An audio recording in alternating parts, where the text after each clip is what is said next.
Değerli izləyicilər, videonu bəyənib kanala abunə olun ki, hər kəs son xəbərlərdən anında məlumatlansın. Bakı metrosunda Bənövşəyi xətt inkişaf edəcək. Dünən həmin xətt üzrə metronun bütün sərnişinlərinin cəmi 3% danışır. Ona görə Bənövşəyi xəttinin inkişaf etdirilməsi olduqca vacibdir. Məlumata görə bu sözləri Bakı Metropolitenin Keçicinin mətbuat xidmətinin rəhbəri Bəxtiyar Məmmədov deyib. Onun sözlərinə görə bu xətt şəhərin şimal qapısı olduğu üçün həmin istiqamətdə əlavə 6 stansiya inşa olunacaq. Hazırda şərti adı B4 olan stansiya inşa olunur. Bu stansiya Heydər Əliyev adına idman konser kompleksinin arxasında yerləşir.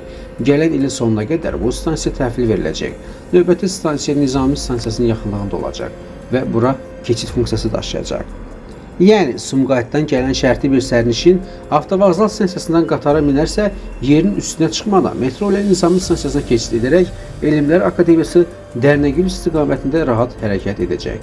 Eyni zamanda sahil yaxınlığında keçid funksiyası bir stansiya olacaq və Sumqayıtdan gələn sərnişin Əhmədi istiqamətində də hərəkət edə biləcək.